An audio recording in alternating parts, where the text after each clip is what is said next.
मेवाड़ में जहां राजपूत राजाओं का और सामंतों का गौरवशाली इतिहास रहा है, वहीं मेवाड़ का केंद्र रहा चित्तौड़गढ़ शौर्य त्याग बलिदान के लिए विश्व में पहचान रखता है। चित्तौड़गढ़ के इतिहास की अगर बात की जाए तो यहाँ पर हुए जोर सबसे ज्यादा चर्चा में रहे हैं। रानी पद्मिनी सहित चित्तौड़गढ़ दुर्ग में 3 जोहर हुए। जोहर के इस इतिहास को धूमिल ना हो, नई पीढ़ी तक पहुंचे, इसमें नींव के पत्थर के रूप के काम किया वो थे उमेश सिंह धोली। राजऋषि उमेश सिंह धोली वह नाम है जिन्होंने जोहर मेलों का आयोजन की शुरुआत की। 1929 में जन्मे राज सिंह धोली भीलवाड़ा जिले के धोली गांव में जन्मे थे और करीब 37 साल तक जोहर स्मृति संस्थान के अध्यक्ष रहे और संस्थापक भी वही थे। कहा जाता है कि राज सिंह धोली ने केवल मेवाड़ ही नहीं, मारवाड़, शेखावटी सहित राजस्थान के सभी राजपूतों को एक करने की प्रक्रिया में बहुत बड़ा योगदान दिया। जोहर मेले के आयोजन के दौरान धीरे धीरे उन्होंने शुरुआत की और इसे एक भव्य रूप दिया। भव्य रूप के दौरान जोहर मेले में देश की सबसे नामी गिरामी हस्तियों को भी उन्होंने बुलाने में कोई कसर नहीं छोड़ी। जिस रूप में राज सिंह धोली ने जोहर मेले के आयोजन शुरू किया, उनके अंत तक जिस रूप में जोहर मेला आया तो उसकी एक विश्व में पहचान बन गई। धोली का जीवन पूरा जोहर स्मृति सेवा संस्थान के लिए रहा और उन्होंने हमारे इतिहास को नई पीढ़ी तक पहुंचाने में बहुत बड़ा अपना योगदान दिया।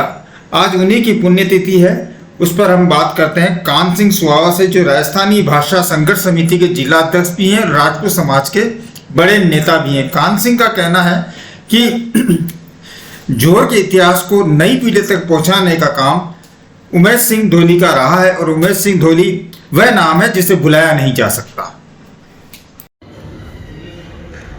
आज राजऋषि ठाकुर उमेश सिंह जी धोली की 5वीं पुण्यतिथि है। इस पुण्यतिथि के अवसर पर जोहर स्मृति संस्थान में एक आयोजन रखा गया है। राजऋषि ठाकुर उमेश सिंह जी धोली का जन्म 1929 में हुआ। उनके जन्म से लेकर के अब तक राष्ट्रीय भावनाओं से ओतप्रोत एक साहित्यकार भी थे, कवि भी थे और उन्होंने कई मंचों से उनकी 11 पुस्तकें अभी तक प्रकाशित हो चुकी है, जिनमें राजा दुहा के माध्यम से उनका नीति शतक लिखे हैं। उन्होंने वनराज, गजराज यानी पशु, प्राणवान पशुओं के ऊपर भी उन्होंने बहुत कुछ लिखा है और चित्तौड़ के ऊपर, जयमल और चित्तौड़ के ऊपर उन्होंने सबसे पहली पुस्तक 1968 में लिखी है और इसके बाद मीरा के ऊपर मीरा शतक लिखा है। ऐतिहासिक गढ़ चित्तौड़ लिखा उन्होंने, जो चित्तौड़गढ़ किले के प्रत्येक देवली पर का मोन्यूमेंट पर उन्होंने राजस्थानी में दोहे, डिंगल पिंगल के दोहे, उनके हिंदी अर्थ और अंग्रेजी अनुवाद भी किया है।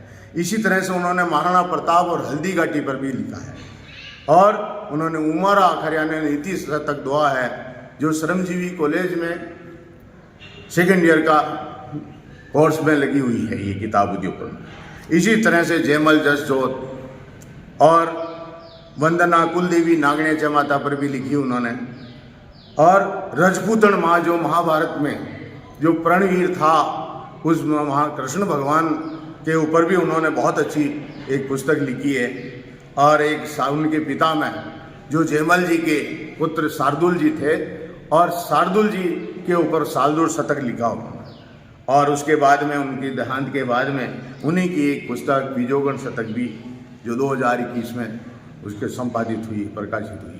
तो इस तरह से राजऋषि ठाकुर साहब एक जीवित का मानव था, जिन्होंने इस जोहर स्मृति संस्थान की जमीन से लेकर के कई वर्षों तक एक छोटा मेला होता था पहले, सन 1948 से। लेकिन जब 1980 से उन्होंने बनने के बाद में पूरे भारत में ही नहीं अपितु उन्होंने मॉरिशस, नेपाल और उन्होंने अन्य देशों में भी इस जौहर का प्रचार प्रसार किया है। और इसी तरह से माँ पद्मावत फिल्म बनी थी, उसमें उनका इतना सहयोग रहा कि उनके 24 कट लगे। ऐसे राजऋषि जिनका गुणगान हम जितना करें उतना ही कम है।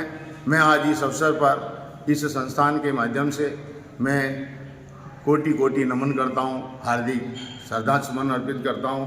और राजर्षि ठाकुर साहब किसी कवि ने कहा है कि एक दोहा लिखा है, जस वर्णन नव जठे वह धरती मर जाए, संत सती और सुरमा वह ओझल हो जाए। यानी इस धरती के ऊपर जो महापुरुष हुए हैं जिन्होंने कार्य किया, उनके अगर हम गुणगान नहीं करेंगे तो वो ये इस सृष्टि में बीज ही खत्म हो जाएगा। सृष्टि में